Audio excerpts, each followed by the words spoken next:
this is Dr. Perry Carpenter. I'd like to thank you for taking the time to join me on this week's video. On this week's video, we're in session number 4 of our new series entitled Permanent Impairment Home Runs and Strikeouts. And this is session 4 of our new series. So before we begin today's discussion, let's just briefly review what we've covered so far.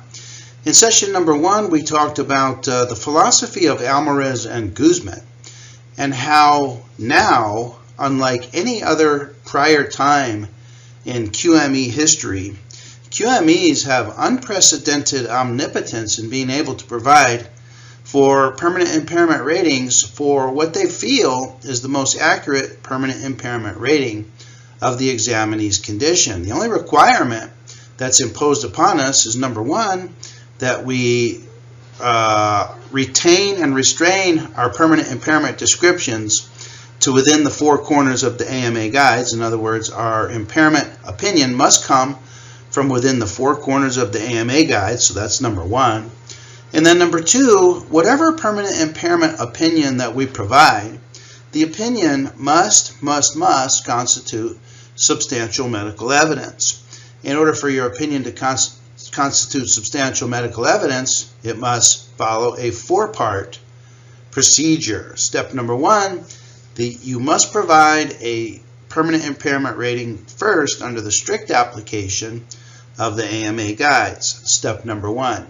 Step number 2 is you must explain to the parties why you feel that the strict rating is not an accurate rating. Step number 3, you can then go ahead and provide what you consider to be the most accurate rating from within the 4 corners of the AMA guides. And then step 4, you explain to the parties why your alternative rating is the most accurate rating compared to the strict rating. So that's a 4-step procedure that must be followed in every single case. Then, in session number 2 of this program, we talked about using what's known as the direct estimate method of providing an alternative permanent impairment rating. And we gave several examples where qualified medical evaluators were successfully able to provide for huge permanent impairment ratings, especially with regards to permanent impairments of the spine. They provided huge permanent impairment ratings by using the direct estimate method. And again, if you use the direct estimate method, you must qualify your opinion as substantial medical evidence, because I also shared with you several examples whereby qualified medical evaluators tried to provide a higher permanent impairment rating using the direct estimate method, but the judge was not convinced or compelled by their reasoning. And the judge concluded that the opinions for higher impairment ratings using the direct estimate method did not qualify as substantial medical evidence, and those opinions were properly rejected. Then in session number 3, our last session, we talked about cases that employ alternative impairment ratings by analogy to gait disturbance or gait derangement. Now, gait disturbance and gait derangements are described in 3 chapters in the AMA guides. They're described in Chapter 13, Chapter 15, and Chapter 17. And I shared with you several examples where qualified medical evaluators employed analogy to gait derangement, even in cases where the applicant or the examinee did not have any derangement of gait. And so it was very interesting in that session how creative some qualified medical evaluators have been in crafting their analogies. And again, we're really only limited by our imagination when it comes to analogizing to other conditions within the 4 corners of the AMA guides. And analogies to gait derangement are very illustrative of that very principle. So that brings us to today's session. And today's session, I want to talk to you about a fascinating concept that has to do with combining, or I should say, has to do with totaling up, coming to a sum total of your impairment rating when you have multiple impairments in the same examinee. So for example, you may have an examinee who has multiple impairments of one body region. For example, multiple impairments of the shoulder. That would be one body region. So for example, you could have an examinee who has impairment due to loss of range of motion, and has also impairment due to loss of strength, and also has impairment due to resection of the distal clavicle. So that would be multiple impairments within the same body region.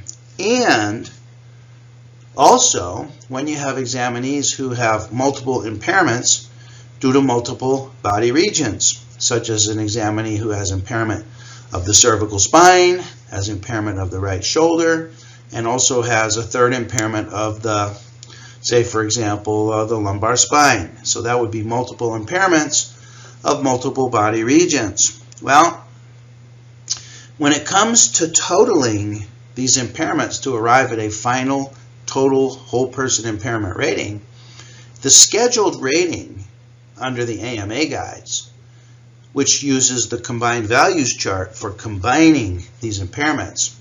The use of the combined values chart is prima facie evidence under the law of the correctness and accuracy of the permanent impairment rating. So, under the strict application of the AMA guides, all impairments are to be combined using the combined values chart. That's the correct legal strict application of the AMA guides, which is considered to be prima facie evidence of the correctness and accuracy of the rating. Well, recently, some qualified medical evaluators under Alvarez and Guzman have provided for permanent impairment ratings not using the combined values chart, but simply adding the impairments. And if you know anything about the combined values chart, you know that the combined values chart is a compressive chart, especially when you get into higher permanent impairment ratings. Purpose of the combined values chart, ostensibly, is to eliminate any overlap between impairments. So the combined values chart has a compressive effect on the final impairment rating, such that combining an impairment rating of one body region of 10% with another region of 10% with a third region of 10% results in a final permanent impairment rating of only 27% versus 30% if those impairments were added. Now, this is not such a big deal in lower permanent impairment ratings, but as you get up into the higher permanent impairment ratings, it can have a substantial compressive effect on the final impairment rating.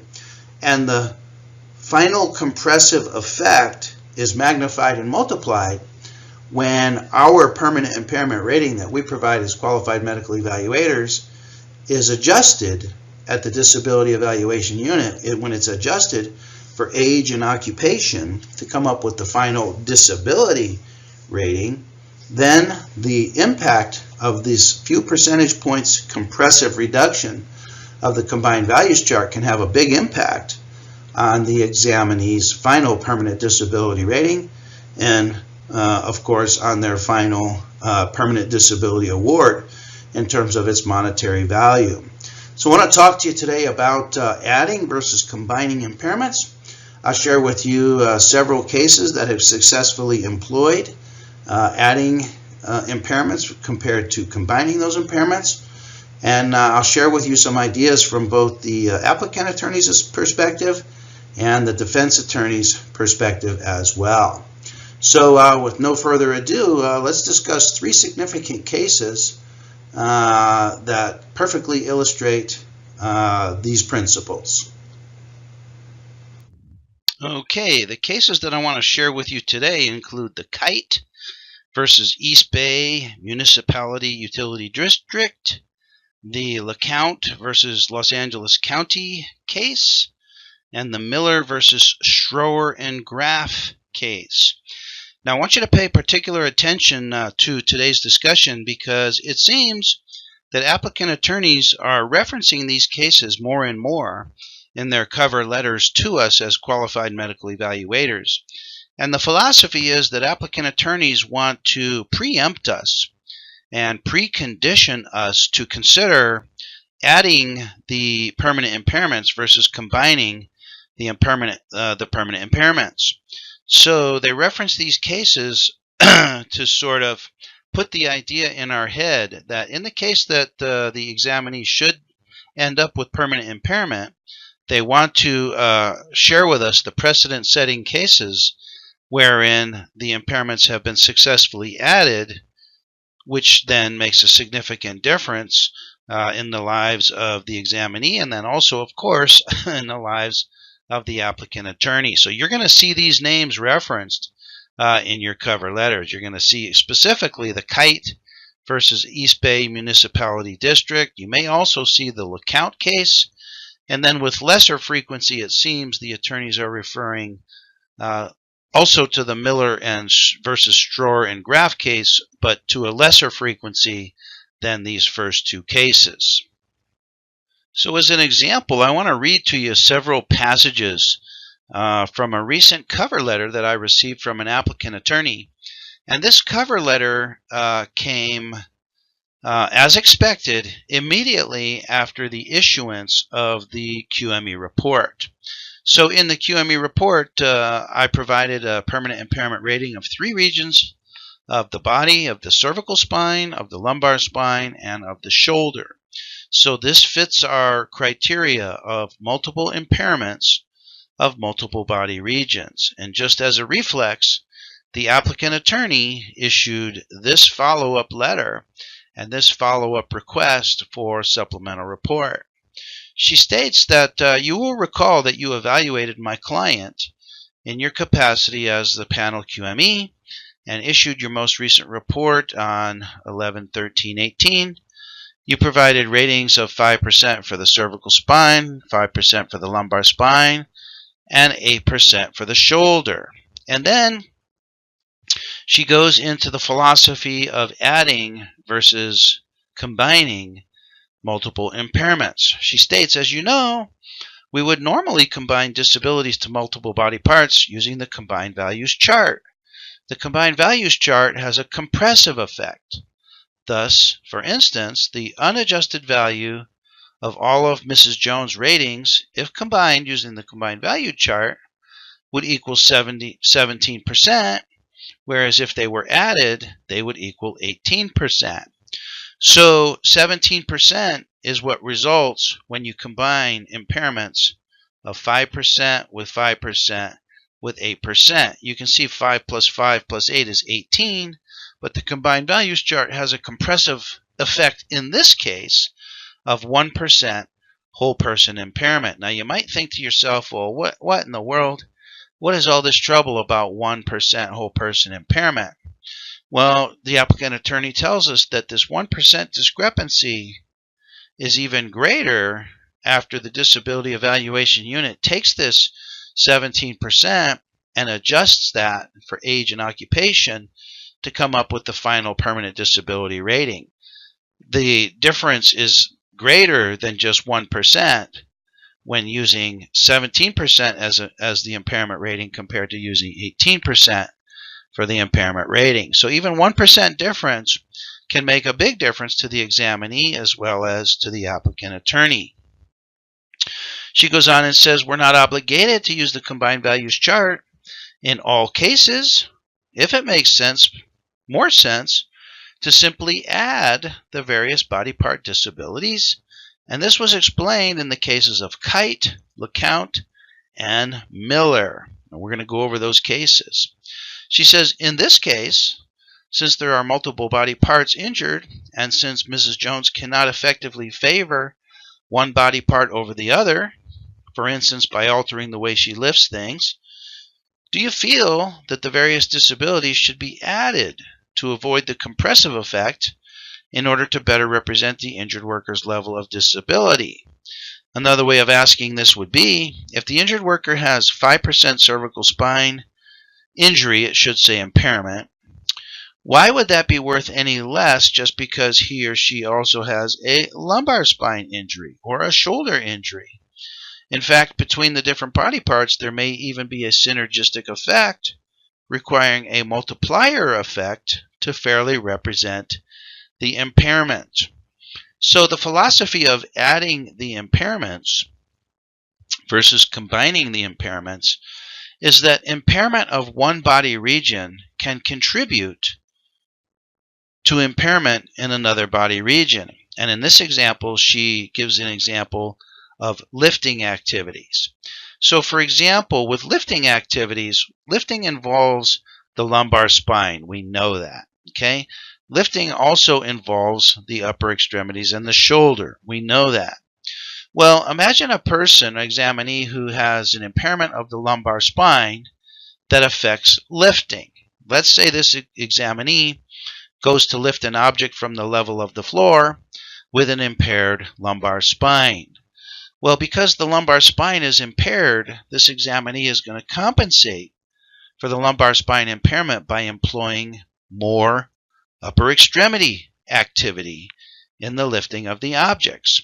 Well, if the upper extremity, specifically the shoulder itself, is in addition impaired, then the shoulder is not able to compensate for the impairment of the lumbar spine, and therefore the impairment of the shoulder contributes to the impairment of the lumbar spine.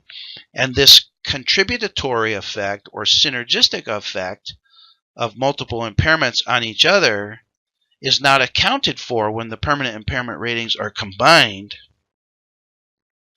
which is a compressive effect, which is a reduction effect, compared to when the permanent impairment ratings are simply added. Okay? So that's the philosophy of adding impairments when you have multiple impairments of multiple body parts and or regions.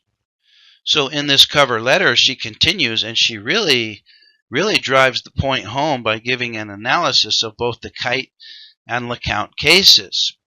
And here, I believe she's specifically referencing the LeCount case. So she says, normally, the disability evaluation unit combines disabilities to multiple body parts using the combined values chart. But the combined values chart has a compressive effect. Thus, for instance, 10 plus 10 plus 10 would only equal 27 using the combined values chart. Now here, in referencing the LeCount case, LeCount, I'll just tell you, he was declared to be 100% permanently disabled based on his permanent impairment ratings, and also under Labor Code 4662, which provides for 100% permanent disability based upon the facts. So here she's referencing facts, and she says part of the facts that are referenced in Labor Code 4662 includes the use of the combined values chart versus adding the impairments. Normally the WCAB combines disabilities, whereas 10 plus 10 plus 10 would only equal 27 using the combined values chart, which is a loss of 3%. This compression is greater once you pass 50%. So for example, 50 plus 50 would equal 75 with a loss of 25%. As another example, 90 plus 50 will only equal 95 with a loss of 45%. In fact, as you get into the higher and higher permanent impairment values, it becomes more and more impossible to approach 100% impairment through the use of the combined values chart. And that was one of the issues under contention in the LeCount case. So she tells us that we're not obligated to use the combined values chart in all cases if it makes more sense to simply add the various body part disabilities. Okay? So in the LeCount case, it was found that by adding the permanent impairments, Mr. LeCount had 120 to 150% impairment. But under the combined values chart, his impairment ratings only came in at 80 or 90%. Well, the parties argued that Mr. LeCount was 100% permanently disabled, both on the facts of the greater than 100% permanent impairment rating through adding the impairments, but also under Labor Code 4662, which provides for 100% permanent total disability based on the facts, and they felt that the facts supported the use of adding versus combining the impairments. A very fascinating case, and we'll go more into that here in just a few minutes. And then here she makes her final point by describing what she refers to as synergistic issues. Now, this word synergistic is going to be a key word to use if you're going to find that your permanent impairment rating is more accurately described by adding impairments than combining impairments. And the word synergistic is what was used in the kite case, which was the first case to successfully add impairments compared to combining impairments. So with regards to synergistic issues, she tells us it is not only counterintuitive to assume that if you have two disabilities or impairments that it is less disabling, it also runs counter to empirical evidence. Numerous medical studies published in peer-reviewed journals have documented that where there is both a mental and a physical impairment, the combination of the two generally cause increased disability that is greater than the simple sum of its parts rather than a lesser disability.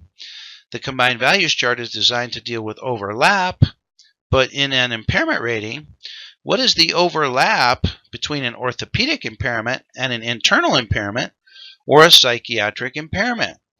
She makes a point and she says, why, if I have a 25% orthopedic impairment, should that make a 20% psychiatric impairment any less than 20%, which is what would happen if you use the combined values chart? Isn't the true impairment the sum of the orthopedic impairment and the psychiatric impairment? So this is a very compelling idea and a very compelling concept and issue. It may be, and you may agree with me, that when we're dealing with multiple impairments within the same body region, such as the shoulder, for example, loss of range of motion, loss of strength, and resection of the distal clavicle, it may be in those cases that the use of the combined values chart is essential to eliminate the overlap between those impairments within the same body region. But the point that the applicant attorney here is making is that when you have multiple impairments of multiple body regions, where is the overlap? What is the overlap? More commonly than not is what she's arguing, I should say. More commonly than not, there's not only not overlap, but there's actually synergistic contribution of one impairment to the other. And if that's actually true, and if that's actually the case, then her argument is that those impairment ratings should be added rather than combined. So she finishes up her cover letter with a simple question. And that question is, in this case, if there are multiple body parts injured, do you feel that due to synergies or other reasons, the various disabilities should be added to avoid the compressive effect in order to better represent the injured worker's level of disability? And if you do believe that, please explain to us why you believe that. So you may not be completely convinced that you believe this concept just yet. So let's talk about a couple of cases where this concept was successfully employed.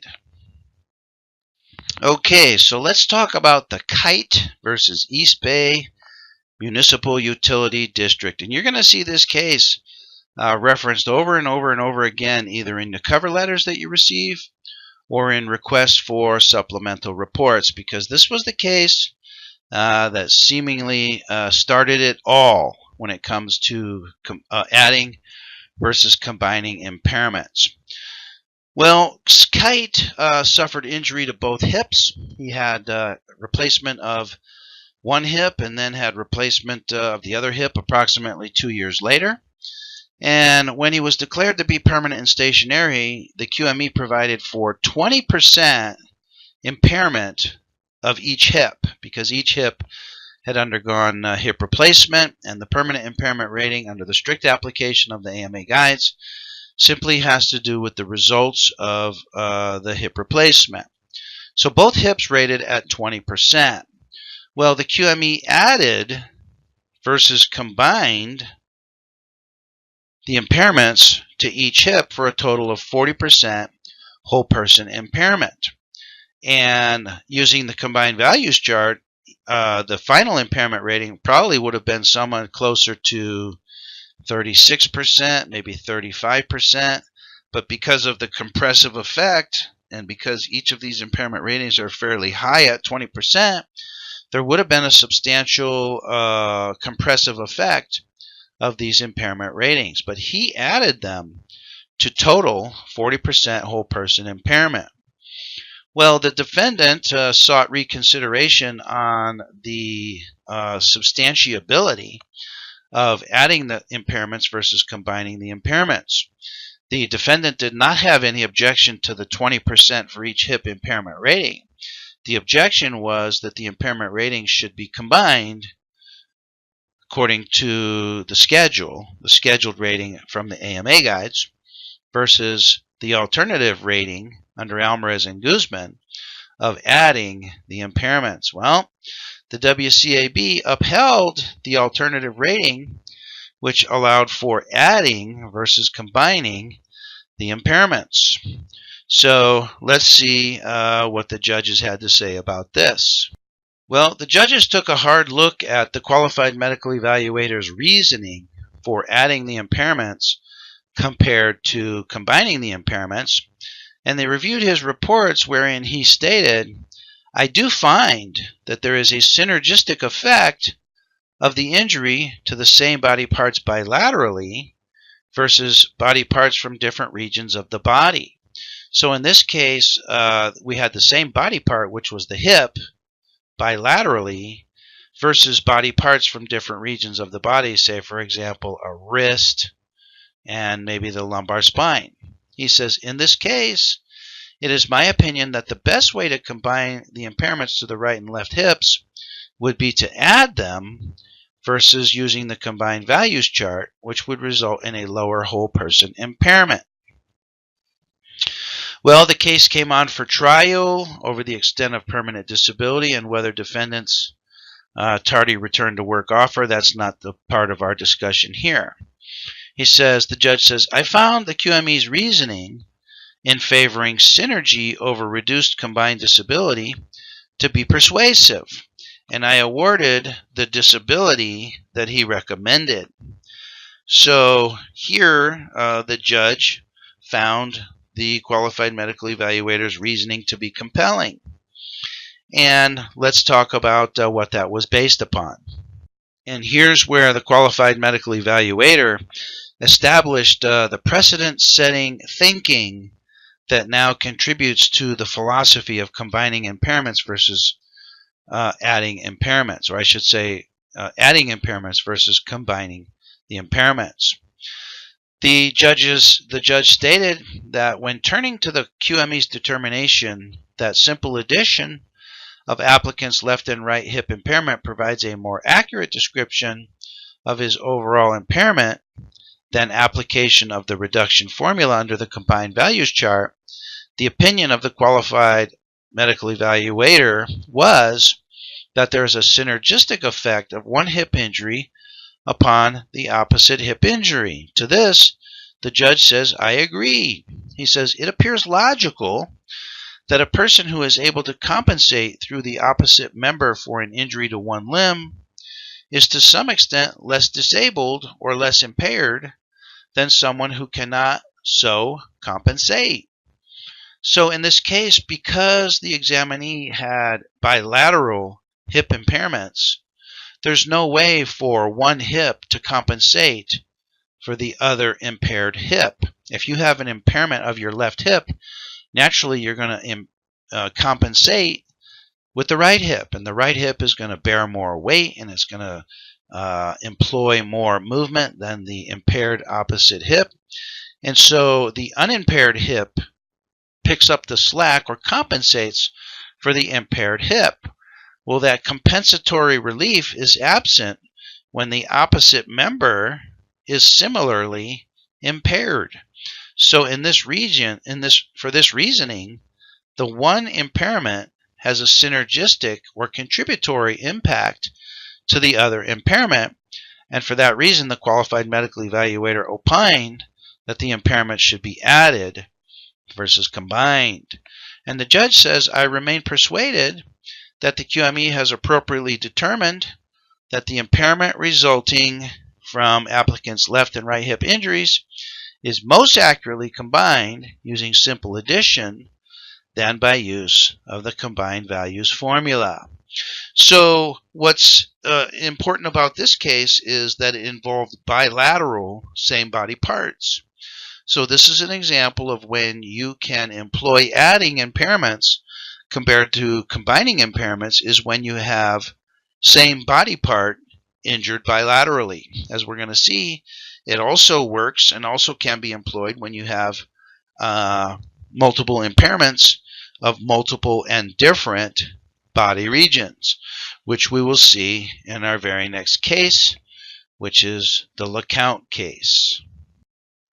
So with the LeCount case, LeCount suffered injury to multiple body parts, including the neck, the back, the left shoulder, the left wrist, the right hip, the psyche, the GI system, and also in the form of diabetes, hypertension, and sleep disorder. So this is multiple body parts, multiple body systems, and multiple body regions. Well, LeCount went through evaluations by 3 AMEs. One was an orthopedic AME, one was a psychiatric AME, one was an internal medicine AME, and also the vocational rehabilitation specialist. All of them opined for 100% total disability by adding versus combining the impairments. And the judge took these opinions, these 4 consensual opinions for 100% disability, and opined that indeed Mr. LeCount was 100% permanently disabled. And the judge invoked Labor Code 4662, which provides for permanent total disability in accordance with the facts, quote unquote, the facts.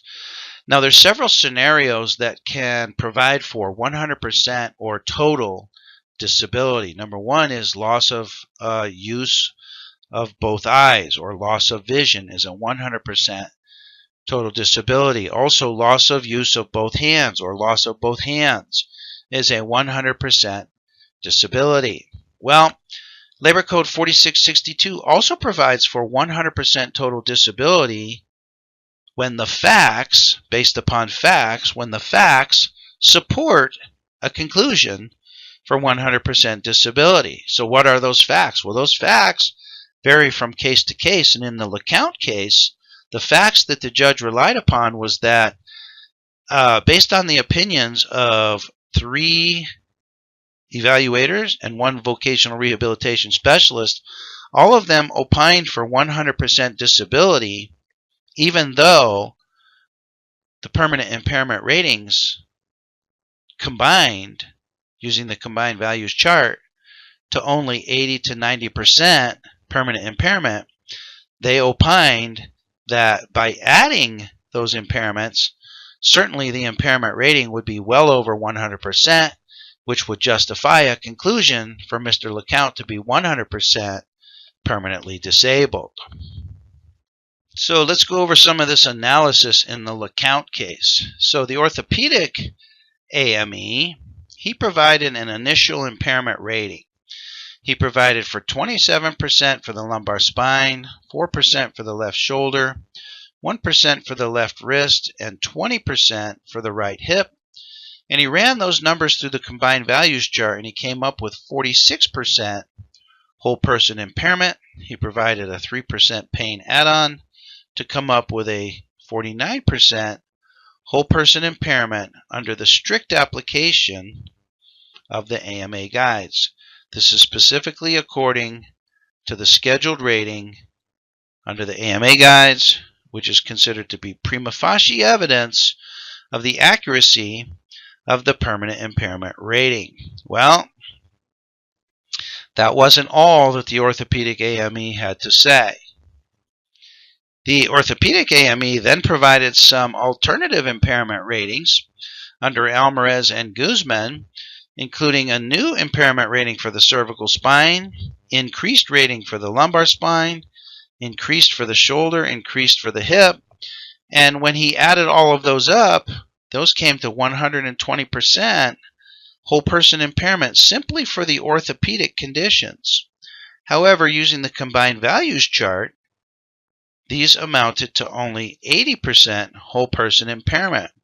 So you can see the significance of 41% of compressive effect of the combined values chart. So these are losses of numbers of whole person impairment that become extremely important to examinees up in these higher impairment ratings.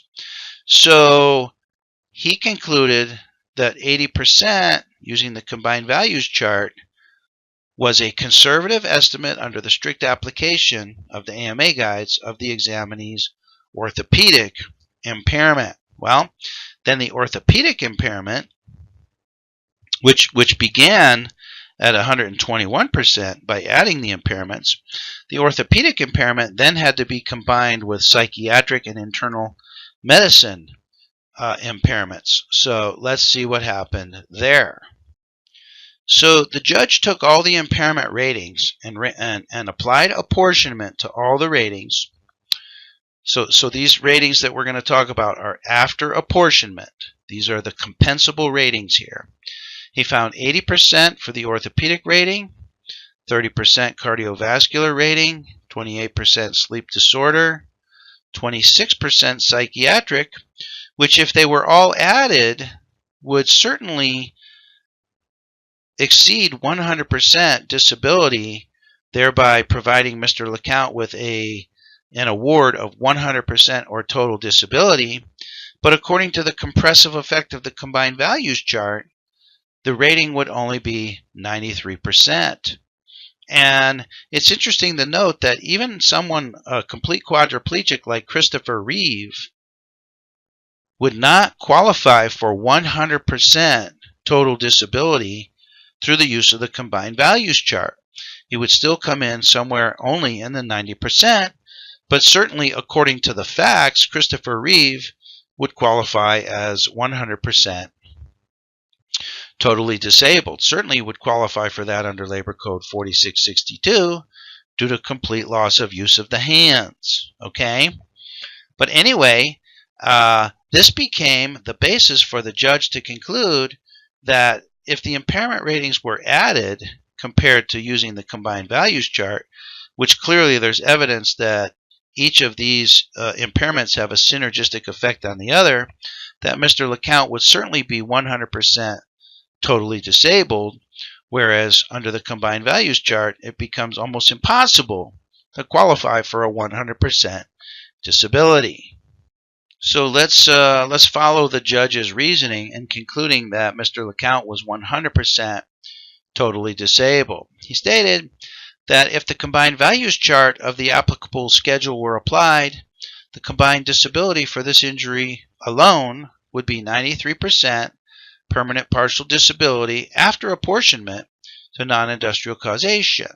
However, the combined values chart, just like the multiple disabilities table before it, artificially combines disabilities in order to prevent pyramiding of the disabilities that would result from simple addition of the disabilities, which would anomalously result in a disability in excess of 100% in a case like this one where Mr. LeCount actually had 164% disability.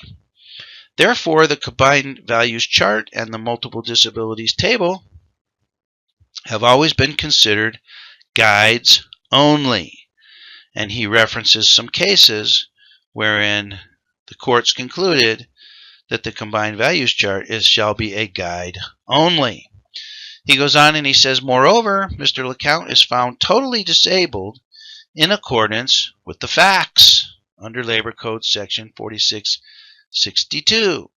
Certainly, the judge's observations of the applicant, whom he found to be credible, appeared to be genuinely in severe pain and consistent with one who is permanently and totally disabled. Those observations are corroborated by the above noted opinions of Dr. Federer, which is the orthopedic AME, and by the agreed vocational evaluator in Exhibit W1.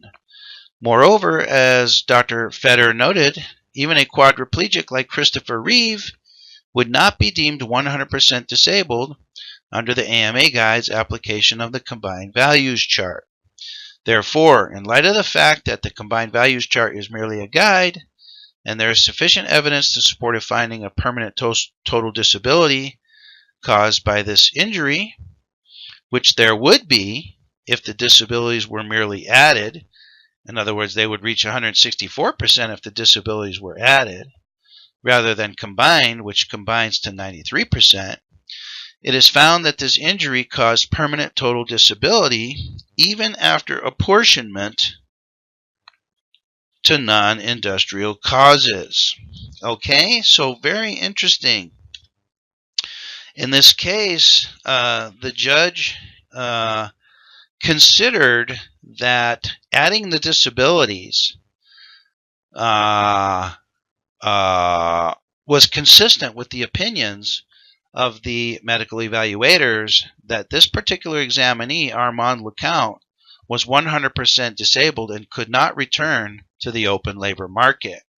So the judge found that when these permanent impairments were added, they added to greater than 120 and even as high as 160%, consistent with a person who's 100% totally disabled, even though the final impairment rating used in the Combined Values Chart was only 93%.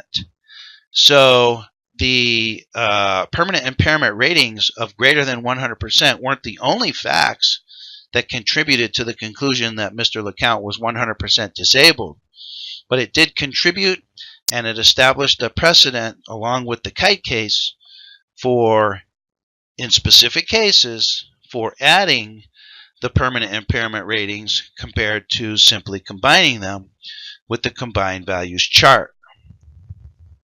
And the final summary on this case, the LeCount case, was as follows. The judge stated, contrary to the defendant's assertion, the workers' comp judge considered the findings of non-industrial apportionment and, nevertheless, even after apportionment, found the applicant to be permanently totally disabled even after apportionment. He did so by adding applicant's impairments rather than using the Combined Values Chart, pursuant to the opinions of Dr. Federer that there is a synergistic effect to applicants' orthopedic injuries so that they should be added rather than combined, and the opinion of, I think this is the internal medicine QME, that even after apportionment with the internal medical industrial problems and whole person impairment, applicant would meet the threshold for total disability. Alternatively, okay, so those two opinions of adding the impairments and a synergistic effect contributed to the judge's conclusion that Mr. LeCount was 100% totally disabled, but alternatively, the judge found applicant permanently totally disabled in accordance with the facts, pursuant to Section 4662, and they concluded that we find no reason to disturb the workers' comp judge's findings in this regard, and the opinion for 100% total disability, partially based upon adding impairments versus combining impairments, was upheld by the appeals board. Okay, so very interesting stuff, and we'll just emphasize this point by illustrating it through another similar case, which is the Miller versus Strohr and Graf case. Okay, so with the Miller case, Mr. Miller suffered a terrible injury. It was described, I believe, as a catastrophic injury, where he fell into an open ditch or a manhole I believe it was a manhole with an open cover. Anyway, he suffered left tibial plateau fracture with non-union. So that's in the area of the knee, the tibial plateau. He suffered injury to the cervical spine, which necessitated surgery. Injury to the lumbar spine. He had a right 11th rib fracture. Injury to the left hip, the left great toe, and an injury to the psyche. He had multiple surgeries on the cervical spine and on the knee. He was evaluated by 2 AMEs, one in orthopedics and also one in psychiatry. So interestingly, the parties agreed on both the orthopedic and the psychiatric impairments. Neither of the parties had any disagreement with the final impairment rating of the orthopedist or with the final impairment rating of the psychiatrist, but the defendant disagreed on adding the impairments versus combining the impairments. So this case came to the appeals board to be reconsidered after the workers' compensation judge agreed that the orthopedic and psychiatric impairments could be added versus combined. So here are the cases at the Workers' Compensation Appeals Board, and the Appeals Board judges are referencing the opinion of the Workers' Compensation Judge, the earlier opinion of the Workers' Compensation Judge. So here they quote from the opinion.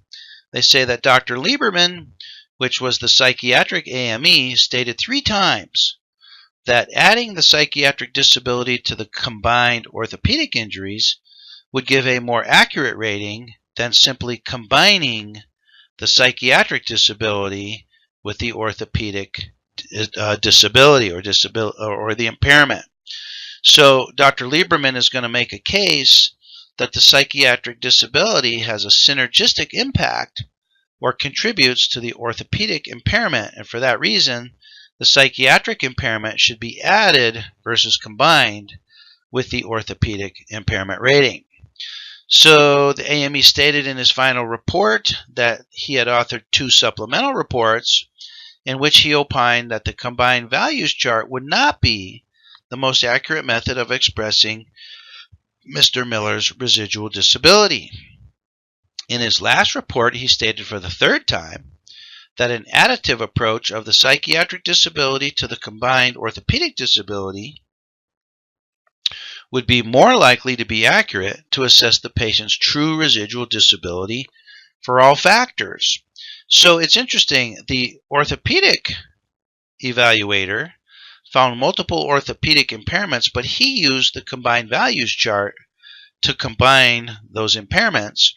But for the separate body regions and separate body systems, this evaluator, Dr. Lieberman, is suggesting that the impairments be added. He states that there clearly is evidence suggested in this history of a synergistic effect with respect to the psychiatric and orthopedic impairments, which unfortunately have warranted this approach of adding the impairments versus combining the impairments. In his May 2014 report, he reiterated what he had said in his earlier 2014 report, affirming that because of the synergistic approach of the psych and orthopedic injuries, an additive approach to the residual disability would probably be closer to the truth.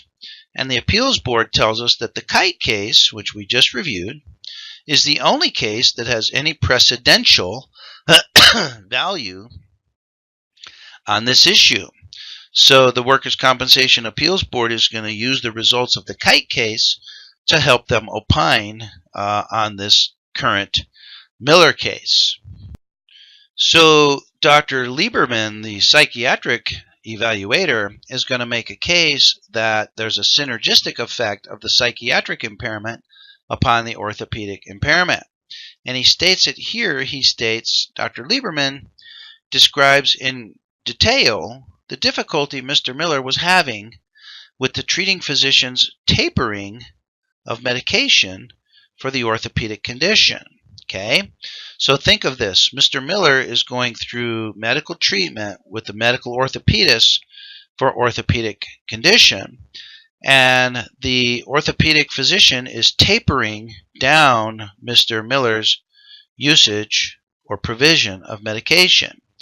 This causes Mr. Miller great psychiatric distress, for which Dr. Lieberman strongly recommended integrated psychotherapy, that Mr. Miller have psychotherapy integrated with his treatment for the medical orthopedic condition. Dr. Lieberman comments that without this integrated psychotherapy, there will likely be a continuing considerable instability. He reminds the parties that he already affirmed the use of the additive approach in his May 2014 report because the claims administrator had a failure to provide the appropriate integrative approach. So Dr. Lieberman feels that he recommended integrated psychotherapy to help Mr. Miller deal with the tapering down of medications. This integrative psychotherapy was denied by the claims administrator's either utilization review or whatever. We don't know. We don't have those details. But for that reason, he felt that the psychiatric impairment was contributed to by the orthopedic impairment, and that actually makes a lot of sense. The opinion repeatedly expressed by Dr. Lieberman that the additive approach would more accurately reflect Mr. Miller's overall disability because of the lack of an integrative psychotherapy approach to his psychiatric and orthopedic impairments is well reasoned and constitutes substantial evidence, especially when his initial report, read together with his 3 supplemental reports, all said the same thing, that he felt that the additive approach would be a more accurate description of the examinee's final impairment rating. So throughout these 3 cases, the Kite case, the LeCount case, and the Miller case, the critical component was that the multiple impairments had synergistic effects on the other impairments. So I want to ask you to start thinking in terms of whether or not you think that your examinee's multiple impairments, and we're talking about especially impairments in different body regions, I want you to think as to whether or not those impairments are contributing to or have a synergistic effect with any of the other impairments. If that seems to be the case, if there's a failure of one impairment to be able to compensate in the presence of another impairment, then it's possible that the final impairment rating, when you total it all up, could be more accurately described by simple addition than through the use of the combined values chart. Now, of course, when you do this, the defense is going to have something to say about it. So if you have a case that you decide to add the impairments versus combining the impairments, especially when the impairments approach the higher impairment ratings, it's going to make a significant impact on the examinee's final permanent disability rating. And this is going to get the attention of the defense attorney and also of the claims administrator. And I want to read from you a recent cover letter that I received from a defense attorney after being urged by the applicant attorney to provide an addition of impairments versus the combining of impairments. So let me rephrase that. After I provided a permanent impairment report, the applicant attorney wrote me back and said, would it be possible that adding impairments would be more accurate than simply combining the impairments? And then the defense attorney wrote me back, adding in his 2 cents in an attempt to influence the opinion of my supplemental report. And I'll read to you what he said. He says, first, you should know that all 3 cases, that is the Kite case, the LeCount case, and the Miller case, are based on 3-judge panel decisions of the WCAB. The decisions in these particular cases have absolutely no precedential or binding authority on the workers' compensation judiciary or community beyond the particular parties in those individual cases. Only decisions rendered by the full panel of judges sitting quote-unquote en banc, meaning only en banc decisions, are binding on the workers' compensation judiciary and community. So whereas cases like the Alvarez and Guzman cases, those are en banc decisions, those are binding cases. These cases, this defense attorney is arguing, the Kite and LeCount cases, are not binding cases. And so different judges in different jurisdictions could interpret those differently and could rely on those cases differently when it comes to making decisions about adding versus combining impairments. The defense attorney goes on to say, he says, the Kite and LeCount cases are what are known as writ-denied cases. In a writ-denied case, one of the parties to the panel decision, usually the defense attorney, filed a petition for a writ of review to the Court of Appeal. A writ-denied decision, in other words, when the case becomes writ-denied, a writ-denied decision in the context of these cases simply means that the Court of Appeals didn't review the cases as a whole or write an opinion. It merely denied the petition for the review. So that's what a writ-denied case is. Its denial, the denial of the writ, stands as the final decision of the WCAB panel in that case, but this is not binding on the workers' compensation judiciary or community beyond the particular parties in those individual cases. And he goes on to say these cases do not compel you to add versus combine the impairments you found in Mrs. Jones' cervical and lumbar spines and right and left shoulders. So the defense is going to have some words to say about this, so be prepared to well defend your opinion for a synergistic effect of those impairments if you decide to add versus combine the impairments. So doctors, isn't that fascinating? Isn't that a fascinating discussion?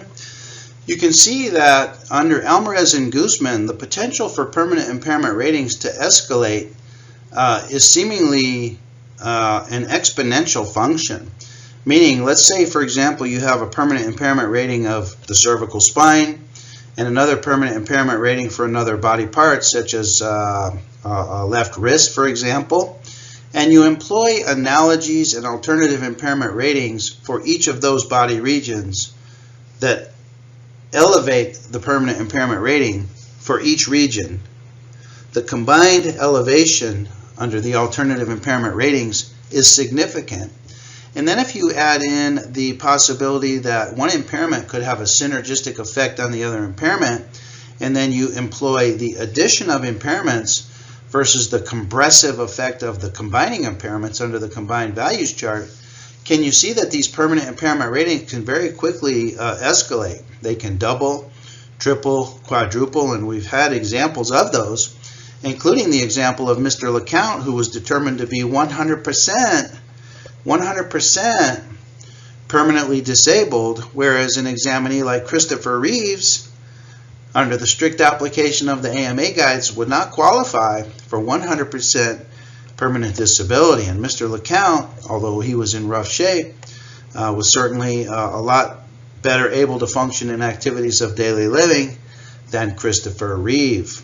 So these analogies and these alternative impairments under Alvarez and Guzman, including the adding of impairments versus combining impairments, can have a significant impact for the examinee and also for the parties involved in the case. So anytime you use an alternative impairment rating, such as adding impairments versus combining them, you must explain your reasoning as to how and why excellently. If you're able to excellently explain why an additive approach to the final permanent impairments is more accurate than a combining approach, then your opinion, even though these cases are not precedential, your opinion will likely be upheld. It will likely qualify as substantial medical evidence, and the judge will likely uphold it. If you're not able to substantiate your reasoning why, it'll become quickly apparent to the parties that you're simply trying to achieve a better result, and the opinion will be denied.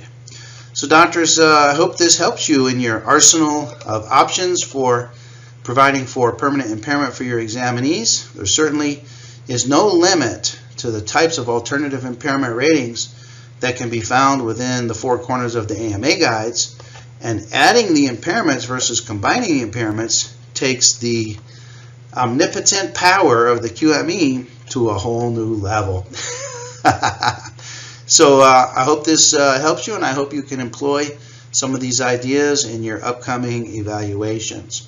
In our next session, we're going to conclude this series with a brief synopsis of some of the other additional ways that you can provide for alternative impairment ratings within the four corners of the AMA guides, including analogies to grip loss, including analogies to loss of lifting capacity, and then I have a couple of surprise analogies for you as well. So for now, this is Dr. Perry Carpenter wishing you best success in your career as a qualified medical evaluator.